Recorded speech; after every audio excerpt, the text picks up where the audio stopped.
Hey everybody, hope you're doing well. I wanted to jump on and make another video for you guys and girls. I know that the videos have been coming out pretty sporadically at the moment, but whenever something pops into my mind that I want to do a video about to try and help anybody out that I can, then I'll just, simply make the video. If anybody, again, has any comments, please feel free to leave them. Anything that, questions you might have, any, topics or areas of recovery that you might have any kind of inquiries on, feel free.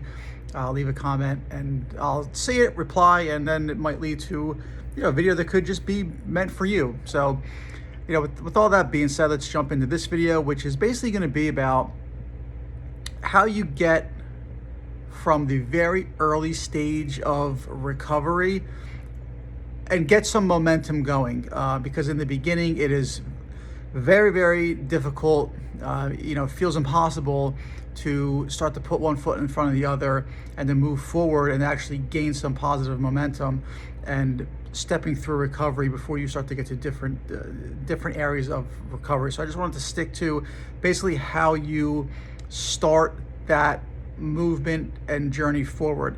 I still watch videos. I still hear people talk about anxiety recovery and listen to what they say. And some I agree with and some I don't agree with. I think in the beginning, of course, I will always say this, the first step in the recovery process is to go to the doctors, go to the cardiologist. Whatever you're dealing with, whatever your symptoms are, get things ruled out, because if you don't do that, it will be impossible for you to take the necessary steps, push yourself a little bit, develop certain responses to symptoms and sensations in order to get the momentum and the ball rolling. That's always first and foremost going to be a precursor to any step. It's going to be a step one without even calling it a step one. It just has to be done. But that leads into the actual step one, after everything is ruled out and after you can take a deep breath and be like, okay, I believe doctors, I'm ready to face the symptoms and the sensations. And that step is going to be how you respond in the moment and how you start working on your response in the moment. I think that goes a long way toward kind of bringing your overall anxiety levels down and getting your nervous system more in line and more in check. When you're dealing with anxiety 24/7 and there's never a letdown period, you eventually get to a point where you feel like your body is just like working against you, which I think is normal to get to that point. But later down the line, you realize, okay, my body is doing its job. My nervous system is doing its job. It's just like my mind and my subconscious and everything's been drilled into me for so long that is seeing a danger, or the term that is just like recalling a danger. It could have been a panic attack in a certain situation. It could be anything that sends you back into anxiety mode or panic mode. But the quicker you respond to it in a more positive way, which simply put would be to just kind of continue or get back to trying to live your life and doing things that you like to do, irregardless of certain symptoms, because now you're hammering home the point that you are overall healthy, as opposed to hammering home the point that you are overall very sick, or overall catastrophizing that you're on the way out, which is what I would do all the time. Any ache and pain or ectopic heartbeat or anything like that, I would be like, oh well, it's got to be a heart attack, this has got to be heart failure, this has got to be this, and I'm going to mention things not as a trigger to anybody, but just to let you know that I've been in that situation and I've come through that situation. So don't look at it in a negative way, which is what is typically done with anxiety and anxiety sufferers. You look at things in the negative, and instead of looking at them in the positive, which is, this is somebody who was in my position, went through that, made it through that, and now is like, you basically come out the other side. And that's not to say that when you get through that, you'll get through some setbacks, you'll have those things happen, you'll have things here and there that pop up that might bring you back a little bit, a step or two. But it doesn't crush you like it did in the past. So, number one, get the doctor reassurance, get things ruled out, be able to leave there, take a deep breath, and be like, okay, I'm overall healthy. I know this isn't what I thought it was. Now I can kind of take some steps to move forward and try to respond in a more positive way. You know that what's going on is your overly sensitized nervous system, and that could come from a bunch of numerous things. I think for me it's just a culmination of decades worth of anxiety buildup, anxious buildup due to development and upbringing and career and lack of self. I'll just say lack of self, or self-love, lack of self-confidence, lack of self-esteem. It could be any. It could be all or multiple of them, and those are things that are going to have to be worked on while you're responding. Okay, because to me, it's not enough for you to sit there and respond positively and think you're just going to come out of it. If you're making the same mistakes outside of positive self-talk, that's a great place to start. But then again, I think you have to ask yourself tough questions. You have to get down to root issues, underlying issues.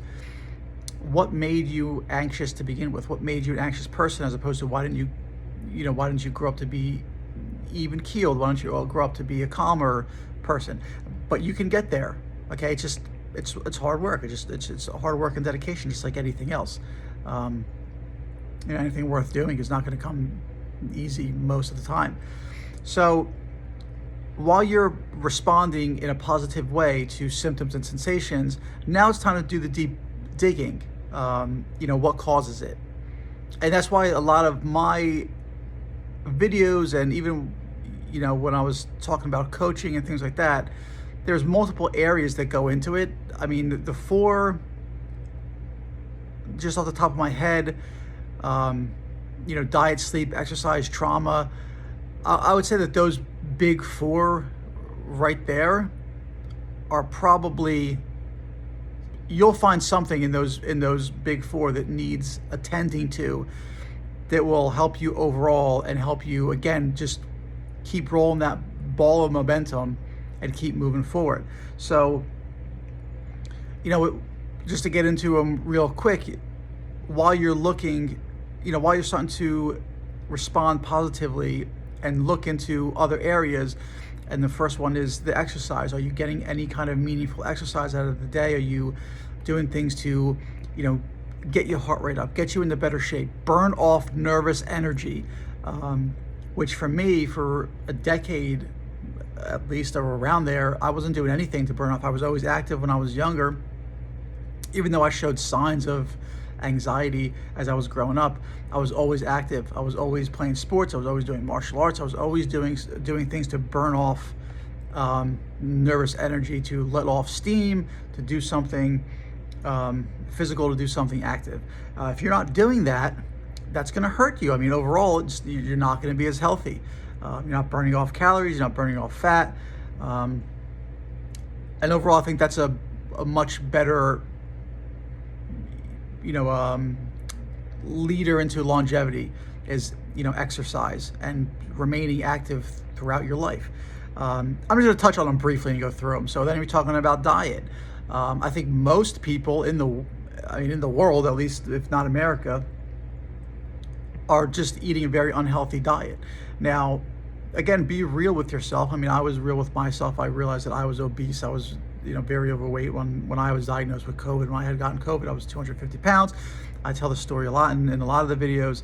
Now I'm 197, 195, 197, something like that. And I'm still working on losing more weight. But my diet drastically changed. And I'm somebody that went through kind of both ends of the spectrum. So do your research, find out what works for you, what works best for your body. And what kind of inflames your body, what makes your body inflamed, what causes you bloating, what causes you gas, what causes you, IBS symptoms. You can go through all this kind of stuff. So I was having a standard American diet, which is the worst thing you could ever possibly have, in my opinion. Just not good for you. A lot of processed food, processed junk, refined sugars. It's just not not good at all. And then I went to more of a vegetarian style, a lot more salads, a lot more greens, a lot more seeds, a lot more nuts, a lot more salads and lean meats like chicken and stuff. And to me, I felt worse. So then I started to go the other way. And this is a long process. You can see that the recovery is not immediate. It takes time. So it was months and months and months. All in all, I probably had really bad anxiety for like a year and a half. Like debilitating, agoraphobic, didn't want to leave my bed type anxiety, and heart anxiety, health anxiety, before I kind of really turned a corner and felt like I might be out of this. So it's not as simple, a quick, easy, simple fix. So then I went toward the more animal-based, the more meat-based, some steak, eggs, avocado, fish, just mostly a little bit of vegetables here and there, a little bit of fruit here and there, but whole food diet for sure, and cut out anything else. I try to find pasture-raised organic eggs. I try to find as best like grass-fed meat, as much as I can. Butter, like pasture-raised, all this stuff I try to find as clean and as organic and as good a quality as I can, because I now do believe that you are what you eat, in a sense. And if you're eating a lot of bad things or sickly things, it's just not going to be as good for you and your body. It's not going to be as nutritious. It's not going to have as many nutrients. I was watching a different video. Oh my God, what's his name? Stan Ekberg or something like that. He was doing a video and he was doing eggs. Like, what happens if you eat 5 eggs a day for like the rest of your life, basically? And he was talking about cholesterol, and he was like, your cholesterol is going to go up, but your other metabolic markers are going to get better. That's something that I've seen personally in my blood work that has happened. Like my cholesterol went up. I think my number was 215, I think, the last time I did blood work, which I think they say that 200 is the high. But I had people look at my blood work, people who were more in the keto space, like keto doctors, and from what they are explaining to me, that they don't really care about certain numbers as long as all of your other markers are good, and they say that you're healthy. And like calcium score, of course, I got it, and I'm still young, but my calcium score was 0, and all that stuff was still good. And I've continued to lose weight. I know people say, like, if you go on that diet, you eat a lot of meat, you're going to gain weight, you're going to become unhealthy. But I've continued to lose weight. And I've been able to build muscle and things. So it's like, it's worked for me. I'm not saying everybody should do it. I'm not saying that, consult with who you trust in and things like that. But just be open-minded to certain differences of opinion. And also do your own research. Don't just believe what other people are telling you. If you go on Instagram or you go on YouTube and things, you can find a lot of people who started out vegan, who said, like, over the course of 7 to 10 years, 5 to 10 years, that they just felt like their body was starting to deteriorate and break down a little bit. And then when they went more toward an animal based, doesn't mean you have to go full on carnivore and just eat meat every day of your life. But when they switched it up, they felt better and their body functioning got better. And again, it's resulted. You see the results in blood work, blood panels. So, I mean, it's out there. Do a little bit of research, see what's better. Obviously, nobody would say, or I wouldn't even say, you can't eat fruit, you can't eat vegetables, you can't eat, anything like that. But, I think that obviously moderation is good. And as long as you're cutting out processed foods, processed carbs, processed sugars, and staying away from that, obviously either way that you go is better for you than standard dieting and what you're told to eat, I guess, on an everyday basis here in America, at least. So that takes really the dieting. The sleep, I would always say to get checked. If you're not getting good quality sleep, if you're not getting at least 7 to 8 hours a night, if you wake up and you're always feeling totally exhausted, you can't really function, get the sleep checked. Find out if you have any underlying issues like sleep apnea. Again, with the blood work, you could check to see if you have the testosterone issues. If you're a man, you might have lower testosterone levels, which can also lead to exhaustion and fatigue and things. There's numerous areas that can lead you to the symptoms of anxiety. Thyroid's another one. Like a lot of the stuff. This is why I tell everybody to go to the doctor, get checked, get things checked and ruled out. Make sure there's nothing underlying going on. Of course, if there is, most of the time it can be addressed with supplementation, dieting, things like that, and they can help you also. And with me, of course, with the heart anxiety, it's difficult, but there has to come a point where you put your foot down and you say, like, I have to take certain steps. I have to go to the doctor if I'm afraid to go to the doctor. I have to exercise if I'm afraid to exercise. Baby steps. Do a little walk. Do a little walk for 5 minutes a day for a week, and then go up to 10 minutes. And then do a little 1 minute jog during your walk. Do it in the beginning of the walk, so then you can walk it off, and you're much less likely to go into a full-blown panic attack. If your heart rate gets a little bit higher because of the exercise, because that that's what it's supposed to do, and it's just reacting accordingly. So those 3 areas right there, get them checked. Make sure that everything is on the up and up, everything is good. And then the last thing is the trauma that I'll touch on.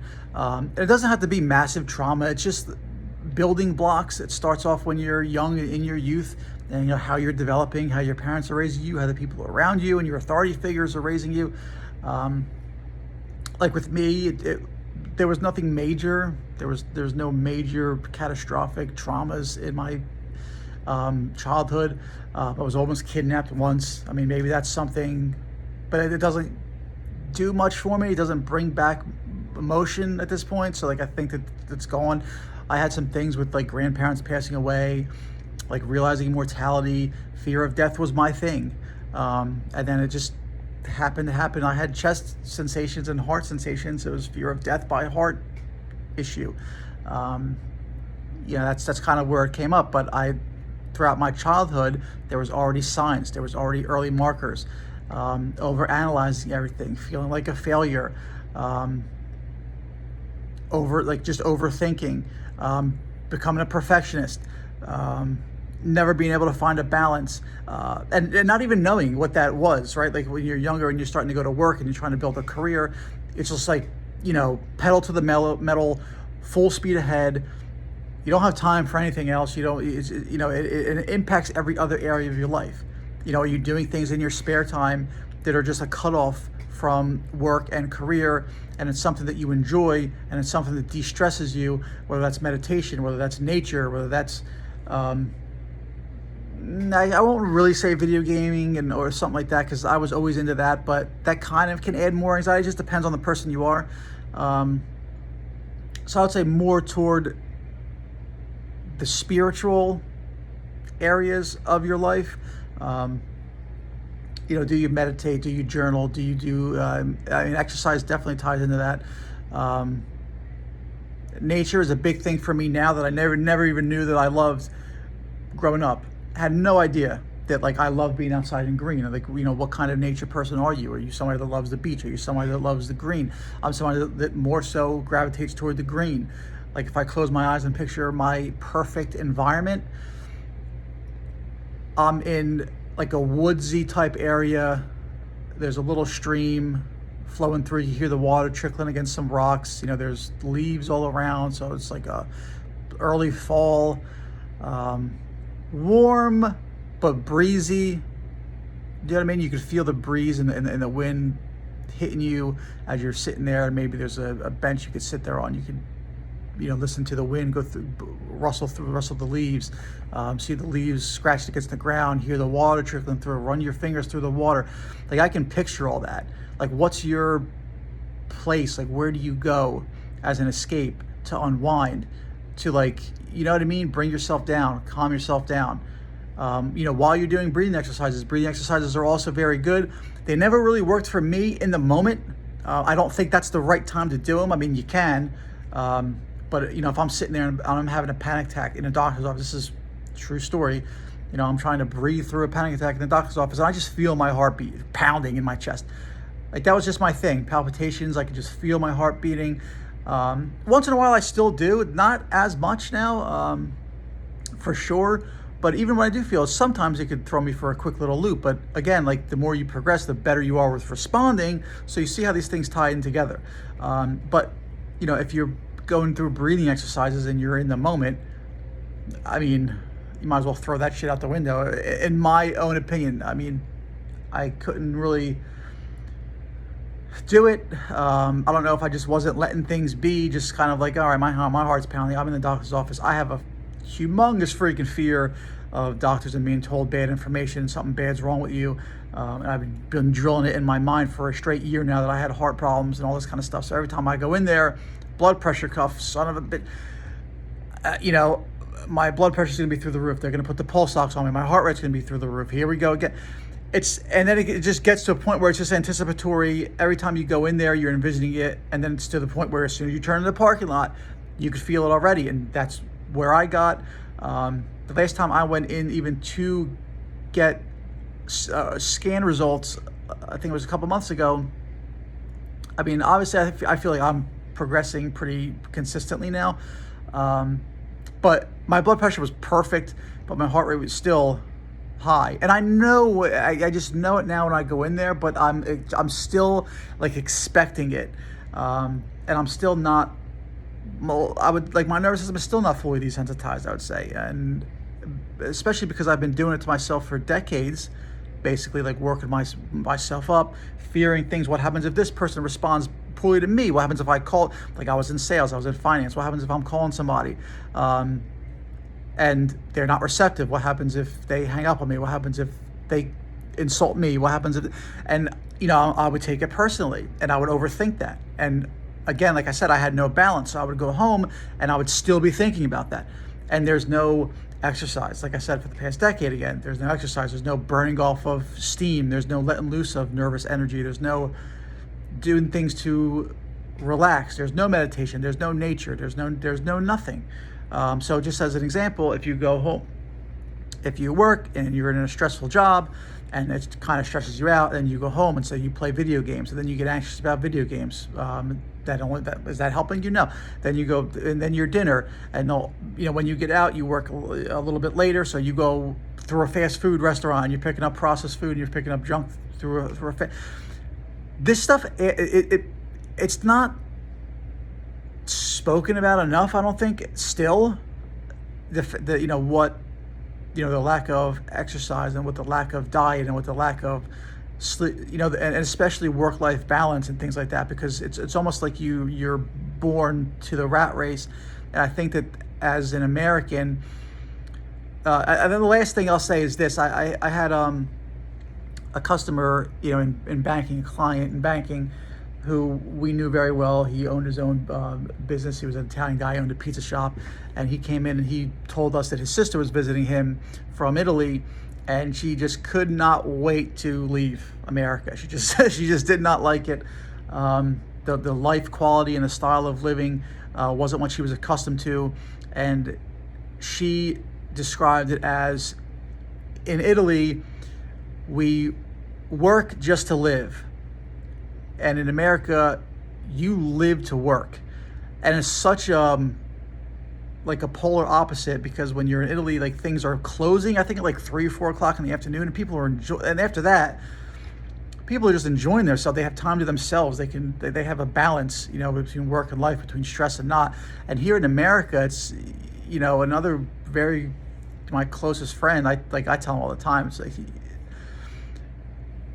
he called me and gets out of work, and it's like 7:30, sometimes even 8 o'clock. And he's just leaving certain things or a meeting or something. And I'm just like, where's the balance? If you're stressed out at work and you're driving from point A to point B, and it's all work related, and that's constantly on your mind, when you get out of there, you don't have time to do anything. You don't have time to unwind. You're just going to sleep and waking up and going right back into the rat race, as I would say. And it's like there's no breaks. I mean, it's also different if you love your job and you don't really see it as super stressful. But at a certain point in time, like, you have to rest. You have to put things, you have to put things off. You have to say, like, I can't make this, I can't make that. I got to do it tomorrow or do it on Monday. And just take the weekend. Take an early Friday. Just go out to a place that's peaceful, a place that's relaxing, and unwind. Because if you don't do it, you're just going to remain in that cycle of anxiety, and it's very, very difficult, if not impossible, to break yourself out if you don't change these things. So again, just to recap it, go to the doctor, get things ruled out. It's absolute a must. If you haven't done it, there's no point in watching any videos, because you cannot get past the initial fears and the initial negative thinking that maybe there's something wrong. And even if you keep telling yourself, oh, well, I think it's anxiety, my mother thinks it's anxiety, my friends think it's anxiety, my significant other thinks it's anxiety, you will not believe it if you don't get the reassurance from doctors, if you don't get the testing done that needs to be done. Just get it out of the way. You might be panicky when you go in there. You might be super anxious when you go in there. But just explain the situation. Be like, I've been suffering from panic attacks and things for X, Y, and Z. Tell them over the phone you're setting an appointment. I mean, your vitals are probably going to be higher than most people's when you go in there, because you're just in fight or flight also. So the numbers are going to be skewed. They're not going to be accurate. That's not what it's going to be when you're resting. So just kind of explain to them what's going on, get the testing done, get things ruled out, then, take your next steps. Again, which is how you're responding positively. I've been checked. I know nothing's wrong. I just got to let this thing be there. I just got to ride this thing out. If your heart's pounding, if you have a skip beat or whatever, okay, it's a shitty thing to feel in the moment. I know that all full well. But it's a normal sensation and phenomenon. You're just overly sensitized to it. You're feeling everything in your body. You're focused on it. You're hyper-focused on it. Just let it go. It's normal. You can see my other videos about cardiophobia, about ectopics. It's normal to have over 100 of these things a day. Most people are not even feeling them. Your heart's a machine, but it is not perfect. Sometimes it has a little offbeat here and there. That doesn't mean that you're sick. It doesn't mean that you're ill. It doesn't have any implication most of the time on your length of life and your longevity, okay? So you got to start, again, putting this, that's a little self-talk that I could have with myself, okay? So if you're somebody that suffers from the ectopics or the cardiophobia, use it, copy it, okay? Check your diet, check your sleep, check your exercise, make sure that you're having good maintenance in these areas.